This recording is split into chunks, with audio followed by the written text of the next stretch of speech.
Πήγαμε σε ένα γάμο, ο γάμος ήταν μόνο στέψη, δίπλα στο Κορτσόπον υπήρχε μια μεγάλη εκκλησία και ήταν η ψάρα αγορά και καταδίκαμε κάτω και εμείς μια και βρεθήκαμε κουμπάρι, ξαδέλφια αυτό καμιά 25-30 άτομα και λέει δεν πάμε εδώ μια και είμαστε δίπλα είναι το, να γλεντήσουμε.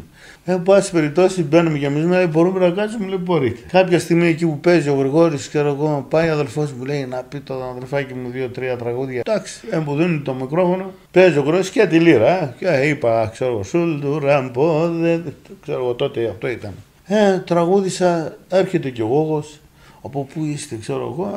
Πού να ξέρω τι είναι ο Γόγος, δεν το ξέραμε εμείς. Τέλος πάντων, καθίσαμε, γλεντήσαμε, άκουγα το. Τι λύρα παίζει ο άνθρωπος. Τέλος πάντων. Γλεντήσαμε, φύγαμε. Την άλλη μέρα το πρωί παίρνει τηλέφωνο ο Γρηγόρης. Λέει από το Κορτσόπον, λέω τι χρωστάμε, καμιά γκρεμότητα, αφήσαμε κάτι. Όχι, όχι μου λέει, σε πήρα έτσι, πότε μπορείς να έρθεις, να μιλήσουμε, κλείνουμε ένα ραντεβού, τέλος πάντων πάω στο... Και μου λέει έτσι και έτσι, πόσα θες να έρθεις να το λέω, πόσα δεν ξέρω από αυτά, εγώ τραγουδάω 10 τραγουδάκια, λέει θα μάθουμε, θα κάνουμε εδώ. Τέλος πάντων και έτσι ξεκίνησα στο Κορτσόπον και μου έλεγε κιόλα, ξέρεις τι είναι να παίζεις με τον Γόγο.